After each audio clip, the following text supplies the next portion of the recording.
Chaque année en France, ce cancer tue 12 000 personnes et 60 000 nouveaux cas sont diagnostiqués. Nous avons choisi de vous parler aujourd'hui de cette initiative menée au CHU d'Amiens, une exposition photo réalisée grâce à la collaboration d'une quinzaine de femmes qui ont accepté de poser pour apporter un autre regard sur la maladie. Reportage de Sophie Picard et d'Élise Ramirez. Octobre n'a pas toujours été rose pour ces femmes.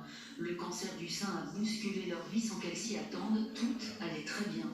Elles nous racontent leur histoire de manière inédite. La maladie a modifié leur corps, leur visage, mais elles ont accepté qu'on les photographie. Quand on n'a plus de pilosité, quand on n'a plus de cils, quand on n'a plus de sourcils, c'est compliqué. Même en se maquillant, on a du mal à cacher et c'est compliqué de se regarder dans le miroir. Les 16 femmes qui ont posé sont à l'honneur. Pour elles, c'est un défi de montrer qu'on peut être belle malgré la maladie et la lourdeur des traitements. On se pose toujours des questions, qu'est-ce qui est parfait? Il faut se dépasser. C'est important de se prouver les choses. Pour soi, pour sa famille, mes enfants ils sont super fiers de moi. En plus, je suis sur la fiche de l'inauguration, donc c'est ma photo qui a été retenue, donc c'est encore plus une fierté que j'aurais jamais cru. C'est souvent la même histoire, une petite boule découverte par hasard, le choc du diagnostic et le combat à mener qui n'épargne pas l'entourage ensuite. Le combat il est mutuel, elle et moi bien sûr, mais moi c'est de donner toujours l'envie, l'espoir d'être combattant et puis d'essayer de faire malheureusement qu'il n'y a rien, mais c'est vrai qu'il y a quelque chose. J'ai la chance d'avoir accepté directement et qui m'a fait mon cicatrice et qui m'a fait lui aussi des cicatrices. À l'origine de cette exposition, deux étudiantes en médecine, elles voulaient parler autrement du cancer du sein qui touche une femme sur 9.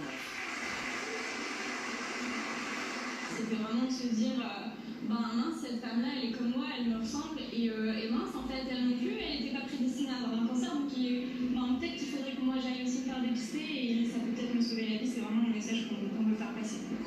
L'exposition est à découvrir tout le mois d'octobre en rose à Amiens, puis fera le tour de France des hôpitaux. L'actualité à l'étranger, en Grande-Bretagne, Boris Johnson tente le tout pour le tout. Il s'exprime en ce moment même au cours de son discours de clôture du Congrès conservateur. Le Premier ministre doit dévoiler son offre finale sur la sortie de l'Union européenne prévue à la fin du mois. Proposition qui sera présentée ensuite à Bruxelles. Le temps presse donc pour trouver un accord de divorce. On écoute le Premier ministre britannique toujours aussi déterminé. Just at the moment, en ce moment même, alors que les électeurs voudraient qu'on se concentre sur les priorités, on continue de se concentrer sur le sujet très compliqué du Brexit. Et ce que les gens veulent, ce que les partisans du Brexit veulent, et ce que le monde entier veut, c'est qu'on en finisse calmement avec le Brexit et qu'on en passe à autre chose. Si nous sortirons de l'Union européenne le 31 octobre, finissons-en avec le Brexit. Somme qui doit s'entretenir tout à l'heure en début d'après-midi au téléphone avec Jean-Claude Juncker, actuellement à la tête de la Commission européenne. Du rugby avec ce deuxième match de la Coupe du Monde pour les Français et ça passe pour les Bleus qui ont battu les États-Unis avec un score de 33-9. Résumé la rencontre avec Tchèque. Un sourire timide pour une victoire hésitante. Et pourtant les Français ouvrent le score très vite dans ce match. Lopez envoie Huget à l'essai. Il récidive 20 minutes plus tard pour Raka. C'est du beau jeu au pied et on applaudit des deux mains. Face aux Américains, les Bleus sont plus forts sur le papier. Ils devraient plier ce match façon origami. Mais c'est plutôt brouillon. Des fautes de main, un jeu vilain. Heureusement, les Américains sont tout aussi approximatifs. 12-6 à la mi-temps, le coq gaulois n'a pas de quoi se vanter. La première mi-temps, on a trouvé qu'il y avait beaucoup de ballons portés, de ballons glissants.